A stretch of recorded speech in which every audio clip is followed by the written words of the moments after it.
Dracula by Bram Stoker. Read by Mike Bennett. Episode 6. Chapter 6. Mina Murray's Journal. 24th of July, Whitby. Lucy met me at the station, looking sweeter and lovelier than ever, and we drove up to the house at the Crescent in which they have rooms. This is a lovely place. The little river, the Esk, runs through a deep valley, which broadens out as it comes near the harbour. A great viaduct runs across, with high piers, through which the view seems somehow further away than it really is. The valley is beautifully green, and it is so steep that when you are on the high land, on either side, you look right across it, unless you are near enough to see down. The houses of the old town, the side away from us, are all red-roofed, and seemed piled up one over the other anyhow, like the pictures we see of Nuremberg. Right over the town is the ruin of Whitby Abbey, which was sacked by the Danes, and which is the scene of part of Marmion, where the girl was built up in the wall. It is a most noble ruin of immense size and full of beautiful and romantic bits. There is a legend that a white lady is seen in one of the windows. Between it and the town there is another church, the parish one, round which is a big graveyard all full of tombstones. This is, to my mind, the nicest spot in Whitby, for it lies right over the town, and has a full view of the harbour and all up the bay to where the headland, called the Kettleness, stretches out into the sea. It descends so steeply over the harbour that part of the bank has fallen away, and some of the graves have been destroyed. In one place, part of the stonework of the graves stretches out over the sandy pathway far below. There are walks and seats beside them through the churchyard, and people go and sit there all day long, looking at the beautiful view and enjoying the breeze. I shall come and sit here very often myself and work. Indeed, I am writing now with my book on my knee and listening to the talk of 3 old men who are sitting beside me. They seem to do nothing all day but sit up here and talk. The harbour lies below me with, on the far side, one long granite wall stretching out into the sea with a curve outwards at the end of it, in the middle of which is a lighthouse. A heavy sea wall runs along outside of it. On the near side, the sea wall makes an elbow crooked inversely, and its end too has a lighthouse. Between the 2 piers there is a narrow opening into the harbour, which then suddenly widens.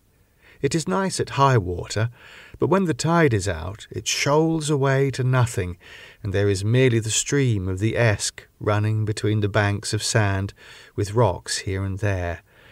Outside the harbour on this side there rises, for about half a mile, a great reef, the sharp edge of which runs straight out from behind the south lighthouse. At the end of it is a buoy with a bell which swings in bad weather and sends in a mournful sound on the wind.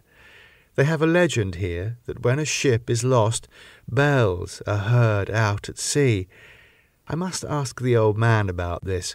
He is coming this way. He is a funny old man.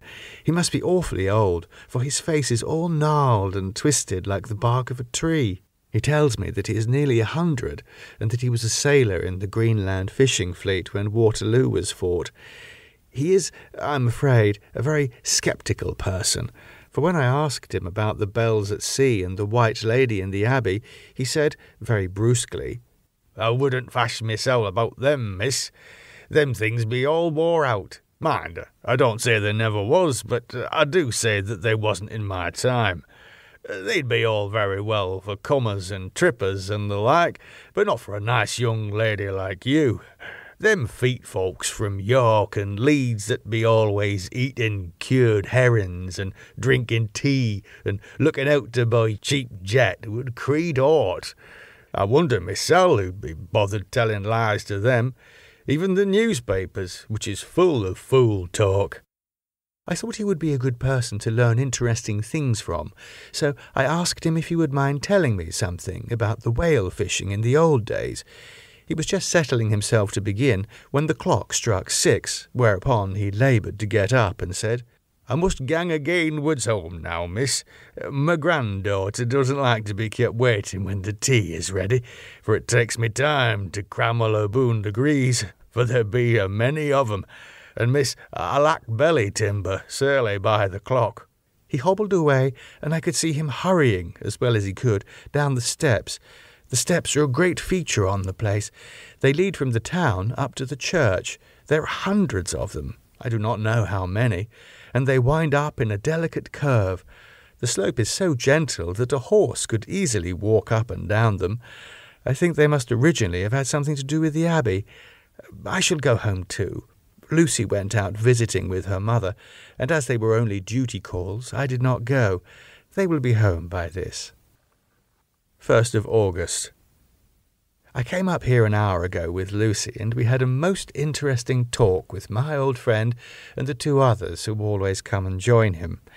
He is evidently the Sir Oracle of them, and I should think must have been in his time a most dictatorial person. He will not admit anything, and down-faces everybody. If he can't out-argue them, he bullies them, and then takes their silence for agreement with his views. Lucy was looking sweetly pretty in her white lawn frock. She has got a beautiful colour since she's been here. I noticed that the old men did not lose any time in coming up and sitting near her when we sat down. She is so sweet with old people. I think they all fell in love with her on the spot. Even my old man succumbed and did not contradict her, but gave me the double share instead. I got him on the subject of the legends, and he went off at once into a sort of sermon. I must try to remember it and put it down. "It all be fool talk, lock, stock and barrel, that's what it be, and nowt else. These bands and wafts and boar ghosts and bar guests and bogles and all anent them is only fit to set bairns and dizzy women a beldering. They be nowt but air blebs. They and all grims and signs and warnings be all invented by parsons and ilsome book bodies and railway touters to skeer and scunner halflings and to get folks to do something that they don't other incline to. It makes me ireful to think of them. Why, it's them that, not content with printing lies on paper and preaching them out of pulpits, does want to be cutting them on the tombstones. Look here all around you in what art you will. All them steens holding up their heads as well as they can out of their pride is a cant, simply tumbling down with the weight of the lies wrote on them. Here lies the body, or sacred to the memory, wrote on all of them, and yet in nigh half of them there bain't no bodies at all. The memories of them bain't cared a pinch of snuff about, much less sacred. Lies, all of them. Nothing but lies of one kind or another. My Gog, but I'll be a quare scowderment at the day of judgment when they come tumbling up in their death's arks, all duped together and trying to drag their tombsteins with them to prove how good they was, some of them trimling and dithering with their hands that doesn't, and slippy from lying in the sea that they can't even keep their grup of them. I could see from the old fellow's self-satisfied air, and the way in which he looked round for the approval of his cronies, that he was showing off. So I put in a word to keep him going. "Oh, Mr. Swales, you can't be serious. Surely these tombstones are not all wrong?" "Yabblins, there may be a poorish few not wrong, saving where they make out the people too good. For there be folk that do think a balm bowl be like the sea, if only it be their own. The whole thing be only lies. Now, look you here. You come here a stranger, and you see this kirkgarth." I nodded, for I knew it better to assent, though I did not quite understand his dialect. I knew it had something to do with the church. He went on. "And you can say that all these steens be aboon folk that be happed here, snud and snog?" I assented again. "Then that be just where the lie comes in. Why, there be scores of these lay beds that be tomb as old Don's bacca box on Friday night." He nudged one of his companions, and they all laughed. "And my gog, how could there be otherwise? Look at that one, the aftest abaft the beer bank. Read it." I went over and read it.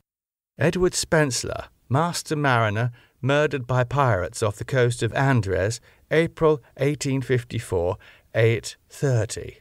When I came back, Mr. Swales went on, "Who brought him home, I wonder, to hap him here, murdered off the coast of Andres, and you consented his body lay under? Why, I could name ye a dozen whose bones lie in the Greenland seas above," he pointed northwards, "or where the currents may have drifted them. There be the steens around ye. Ye can, with ye young eyes, read the small print of the lies from here.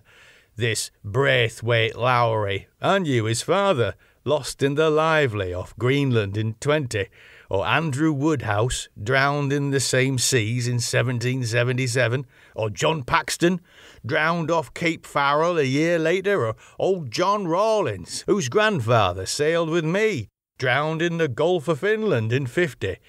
Do you think that all these men will have to make a rush to Whitby when the trumpet sounds? I have me antherums about it. I tell ye that when they got here, they'd be jummeling and jostling one another that way that it'd be like a fight up on the ice in the old days, when we'd be at one another from daylight to dark and trying to tie up our cuts by the light of the aurora borealis. Ha ha ha ha!" This was evidently local pleasantry, for the old man cackled over it, and his cronies joined in with gusto. "But," I said, "surely you are not quite correct, for you start on the assumption that all the poor people, or their spirits, will have to take their tombstones with them on the Day of Judgment. Do you think that will be really necessary?" "Well, what else be they tombstones for? Answer me that, miss." "To please their relatives, I suppose." "To please their relatives, you suppose?" This he said with intense scorn. "How will it pleasure their relatives to know that lies is wrought over them, and that everybody in the place knows that they be lies?" He pointed to a stone at our feet, which had been laid down as a slab on which the seat was rested, close to the edge of the cliff. "Read the lies on that thruffstein," he said. The letters were upside down to me from where I sat, but Lucy was more opposite to them, so she leant over and read, "Sacred to the memory of George Cannon, who died in the hope of a glorious resurrection on July 29th, 1873, falling from the rocks at Kettleness. This tomb was erected by his sorrowing mother to her dearly beloved son. He was the only son of his mother, and she was a widow. Really, Mr. Swales, I don't see anything very funny in that." She spoke her comment very gravely and somewhat severely. "You don't see out funny? Ha ha ha! That's because you don't go 'em the sorrowing mother was a hellcat that hated him because he was a crude. A regular lammater she was, and he hated her so that he committed suicide in order that she mightn't get an insurance she put on his life. He blew nigh the top of his head off with an old musket that they had for scaring the crows with. 'Twarn't for crows then, for it brought the clegs and the doups to him. That's the way he fell off the rocks, and as to the hopes of a glorious resurrection, I've often heard him say myself that he hoped to go to hell, for his mother was so pious that she'd be sure to go to heaven, and he didn't want to addle where she was. Now, isn't that Steen at any rate?" He hammered it with his stick as he spoke. "A pack of lies, and won't it make Gabriel keckle when Geordie comes panting up the grease with the tombstone balanced on his hump and asks it to be took as evidence?" I did not know what to say, but Lucy turned the conversation as she said, rising up, "Oh, why did you tell us of this? It is my favourite seat, and I cannot leave it, and now I find I must go on sitting over the grave of a suicide." "That won't harm ye, my pretty, and it may make poor Geordie gladsome to have so trim a lass sitting on his lap. That won't hurt ye. Why, I've sat here off and on for nigh 20 years past, and it hasn't done me no harm. Don't ye fash about them as lies under ye. Or that doesn't lie there either. It'll be time for ye to be getting scarred when ye see the tombstones all run away with, and the place as bare as a stubble field. Oh, there's the clock, and I must gang. My service to ye, ladies." And off he hobbled. Lucy and I sat a while, and it was all so beautiful before us that we took hands as we sat, and she told me all over again about Arthur and their coming marriage. That made me just a little heartsick, for I haven't heard from Jonathan for a whole month. The same day. I came up here alone, for I am very sad. There was no letter for me. I hope there cannot be anything the matter with Jonathan. The clock has just struck 9. I see the lights scattered all over the town, sometimes in rows where the streets are, and sometimes singly. They run right up the Esk and die away in the curve of the valley. To my left the view is cut off by a black line of roof of the old house next to the abbey. The sheep and lambs are bleating in the fields away behind me, and there is a clatter of a donkey's hoofs on the paved road below. The band on the pier is playing a harsh waltz in good time, and further along the quay there is a Salvation Army meeting in a back street. Neither of the bands hears the other, but up here I hear and see them both. I wonder where Jonathan is, and if he is thinking of me. I wish he were here. Dr. Seward's Diary, 5th of June. The case of Renfield grows more interesting the more I get to understand the man. He has certain qualities, very largely developed: selfishness, secrecy, and purpose. I wish I could get at what is the object of the latter. He seems to have some settled scheme of his own, but what it is I do not yet know. His redeeming quality is a love of animals, though indeed he has such curious turns in it that I sometimes imagine he is only abnormally cruel. His pets are of odd sorts. Just now his hobby is catching flies. He has at present such a quantity that I have had myself to expostulate. To my astonishment, he did not break out into a fury as I expected, but took the matter in simple seriousness. He thought for a moment, and then said, "May I have 3 days? I shall clear them away." Of course, I said that would do. I must watch him. 18th of June. He has turned his mind now to spiders, and has got several very big fellows in a box. He keeps feeding them with his flies, and the number of the latter is becoming sensibly diminished, although he has used half his food in attracting more flies from outside to his room. 1st of July. His spiders are now becoming as great a nuisance as his flies, and today I told him that he must get rid of them. He looked very sad at this, so I said that he must clear out some of them at all events.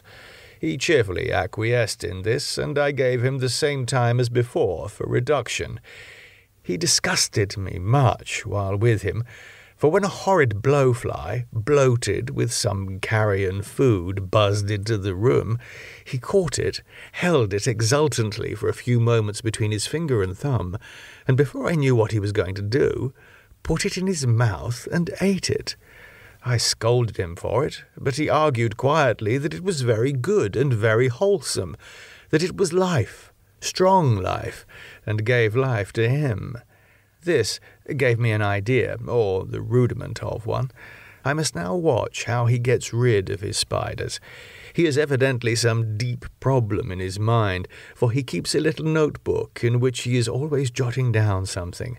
Whole pages of it are filled with masses of figures, generally single numbers added up in batches, and then the totals added in batches again, as though he were focusing some account, as the auditors put it. 8th of July. There is a method in his madness, and the rudimentary idea in my mind is growing.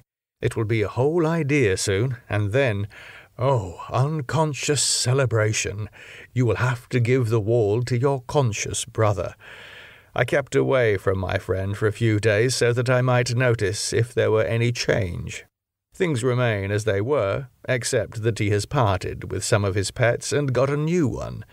he has managed to get a sparrow, and has already partially tamed it.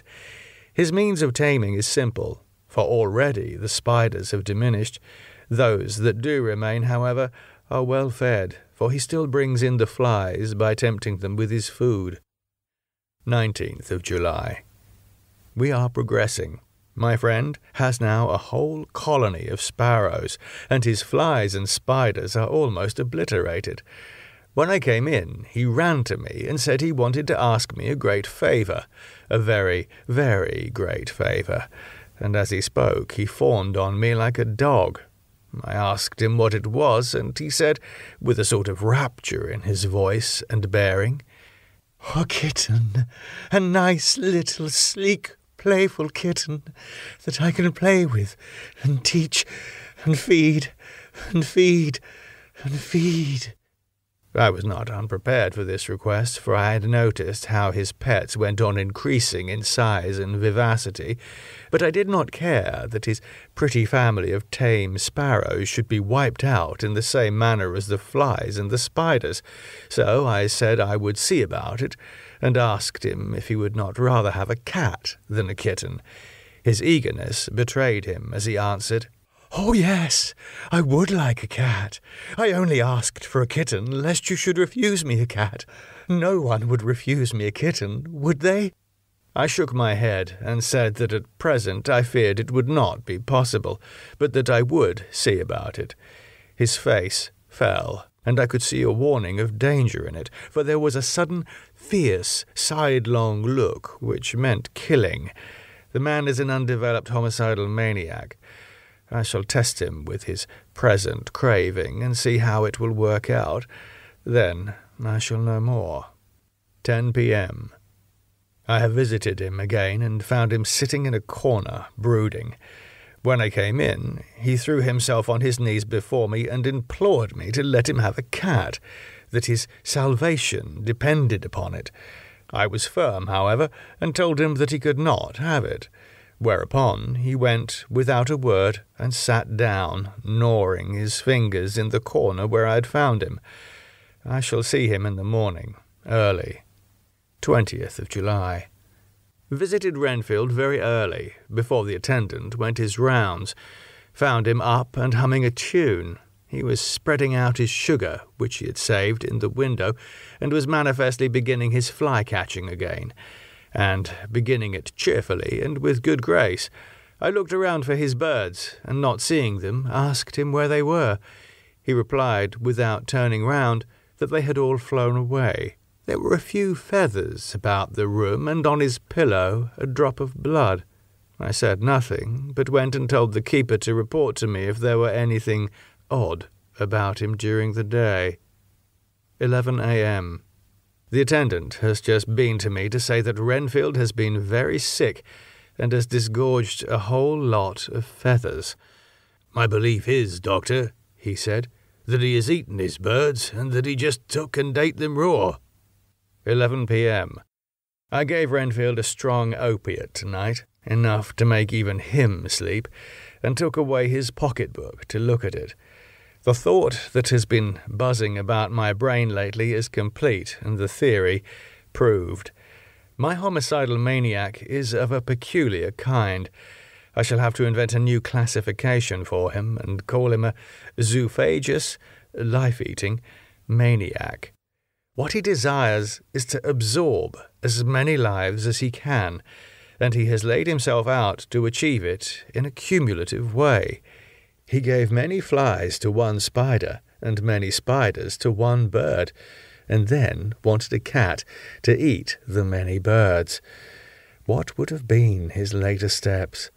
It would almost be worthwhile to complete the experiment. It might be done if there were only a sufficient cause. Men sneered at vivisection, and yet look at its results today. Why not advance science in its most difficult and vital aspect, the knowledge of the brain? Had I even the secret of one such mind, did I hold the key to the fancy of even one lunatic, I might advance my own branch of science to a pitch compared with which Bird and Sanderson's physiology or Ferrier's brain knowledge would be as nothing. If only there were a sufficient cause. I must not think too much of this, or I may be tempted. A good cause might turn the scale with me, for may not I, too, be of an exceptional brain congenitally? How well the man reasoned! Lunatics always do within their own scope. I wonder at how many lives he values a man, or if at only one. He has closed the account most accurately, and today begun a new record. How many of us begin a new record with each day of our lives? To me, it seems only yesterday that my whole life ended with my new hope, and that truly I began a new record.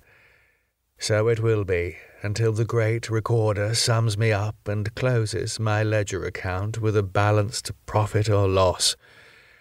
Oh, Lucy, Lucy, I cannot be angry with you, nor can I be angry with my friend, whose happiness is yours. But I must only wait on hopeless and work. Work, work. If I only could have as strong a cause as my poor mad friend there, a good, unselfish cause to make me work, that would be indeed happiness. Mina Murray's Journal, 26th July. I am anxious, and it soothes me to express myself here. It is like whispering to oneself and listening at the same time, and there is also something about the shorthand symbols that makes it different from writing. I am unhappy about Lucy and about Jonathan. I have not heard from Jonathan for some time, and was very concerned. But yesterday dear Mr. Hawkins, who is always so kind, sent me a letter from him. I had written asking him if he had heard, and he said that the enclosed had just been received. It is only a line, dated from Castle Dracula, and says that he is just starting for home. That is not like Jonathan. I do not understand it, and it makes me uneasy. Then, too, Lucy, although she is so well, has lately taken to her old habit of walking in her sleep. Her mother has spoken to me about it, and we have decided that I am to lock the door of our room every night. Mrs. Westenra has got an idea that sleepwalkers always go out on roofs of houses and along the edges of cliffs, and then get suddenly wakened and fall over with a despairing cry that echoes all over the place. Poor dear! She is naturally anxious about Lucy, and she tells me that her husband, Lucy's father, had the same habit, that he would get up in the night and dress himself and go out if he were not stopped. Lucy is to be married in the autumn, and she is already planning out her dresses and how her house is to be arranged. I sympathize with her, for I do the same, only Jonathan and I will start in life in a very simple way, and shall have to try to make both ends meet. Mr. Holmwood, he is the Honourable Arthur Holmwood, only son of Lord Godalming, is coming up here very shortly, as soon as he can leave town, for his father is not very well, and I think dear Lucy is counting the moments till he comes. She wants to take him up to the seat on the churchyard cliff and show him the beauty of Whitby. I dare say it is the waiting which disturbs her. She will be all right when he arrives. 27th of July. No news from Jonathan. I am getting quite uneasy about him, though why I should I do not know, but I do wish that he would write, if it were only a single line. Lucy walks more than ever, and each night I am awakened by her moving about the room. Fortunately the weather is so hot that she cannot get cold, but still the anxiety and the perpetually being wakened is beginning to tell on me, and I am getting nervous and wakeful myself. Thank God Lucy's health keeps up. Mr. Holmwood has been suddenly called to Ring to see his father, who has been taken seriously ill. Lucy frets at the postponement of seeing him, but it does not touch her looks. She is a trifle stouter, and her cheeks are a lovely rose pink. She has lost that anemic look which she had. I pray it will last. 3rd of August. Another week gone, and no news from Jonathan, not even to Mr. Hawkins, from whom I have heard. Oh, I do hope he is not ill. He surely would have written. I look at that last letter of his, but somehow it does not satisfy me. It does not read like him, and yet it is his writing. There is no mistake of that. Lucy has not walked much in her sleep the last week, but there is an odd concentration about her which I do not understand. Even in her sleep she seems to be watching me. She tries the door, and finding it locked, goes about the room searching for the key. 6th of August. Another 3 days, and no news. This suspense is getting dreadful. If I only knew where to write to, or where to go, I should feel easier. But no one has heard a word of Jonathan since that last letter. I must pray to God for patience. Lucy is more excitable than ever, but is otherwise well. Last night she was very threatening, and the fishermen say that we are in for a storm. I must try to watch it and learn the weather signs. Today is a grey day, and the sun, as I write, is hidden in thick clouds high over Kettleness. Everything is grey, except the green grass, which seems like an emerald amongst it. Grey, earthy rock, grey clouds tinged with the sunburst at the far edge hang over the grey sea, into which the sand points stretch like grey fingers. The sea is tumbling in over the shallows and the sandy flats with a roar, muffled in the sea mists drifting inland. The horizon is lost in a grey mist. All is vastness. The clouds are piled up like giant rocks, and there is a brool over the sea that sounds like some presage of doom. Dark figures are on the beach here and there, sometimes half shrouded in the mist, and seem men like trees walking. The fishing boats are racing for home and rise and dip in the groundswell as they sweep into the harbour, bending to the scuppers. Here comes old Mr. Swales. He is making straight for me, and I can see by the way he lifts his hat that he wants to talk. I have been quite touched by the change in the poor old man. When he sat down beside me, he said, in a very gentle way, "I want to say something to you, miss." I could see he was not at ease, so I took his poor old wrinkled hand in mine and asked him to speak fully.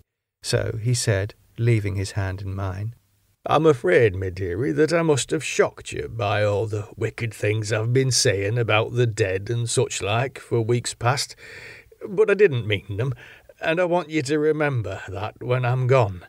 We old folks that be daffled with 1 foot abaft the croak hole don't altogether like to think of it, and we don't want to feel scarred of it, and that's why I've took to making light of it, so that I'd cheer up me own heart a bit. But Lord love you, miss, I ain't afraid of dying, not a bit, only I don't want to die if I can help it. My time must be nigh at hand now, for I be old, and 100 years is too much for any man to expect, and I'm so nigh it that the old man is already whetting his scythe. You see, I can't get out of the habit of caffing about it all at once. The chaffs will wag as they be used to. Some day soon the angel of death will sound his trumpet for me, but don't ye do all and greet me, dearie," for he saw that I was crying. "If he should come this very night, I'd not refuse to answer his call, for life be, after all, only a waiting for something else than what we're doing, and death be all that we can rightly depend on. But I'm content, for it's coming to me, me dearie, and coming quick. It may be coming while we're looking and wondering. Maybe it's in that wind out over the sea that's bringing with it loss and wreck and sore distress and sad hearts. Look, look," he cried suddenly. "There's something in that wind and in the host beyond that sounds and looks and tastes and smells like death. It's in the air. I feel it coming. Lord, make me answer cheerful when my call comes." He held up his arms devoutly and raised his hat. His mouth moved as though he were praying. After a few minutes' silence, he got up, shook hands with me and blessed me, and said good-bye, and hobbled off. It all touched me and upset me very much. I was glad when the Coast Guard came along with his spyglass under his arm. He stopped to talk to me as he always does, but all the time kept looking at a strange ship. "I can't make her out," he said. "She's Russian by the look of her, but she's knocking about in the queerest way. She doesn't know her mind a bit. She seems to see the storm coming, but can't decide whether to run up north in the open or to put in here. Look there again. She is steered mighty strangely, for she doesn't mind the hand on the wheel. Changes about with every puff of wind. We'll hear more of her before this time tomorrow." The music on the podcast is by Andrew Rothman. For more information, go to arothman.com.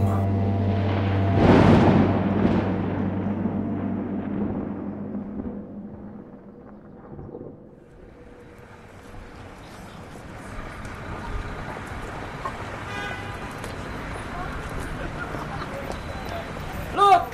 Up in the sky! It's a flying saucer! Oh my god!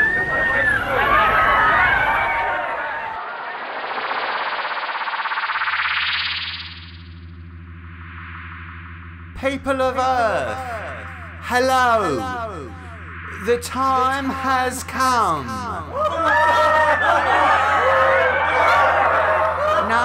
No, calm down. The time has come for you to follow Mike Bennett on Twitter.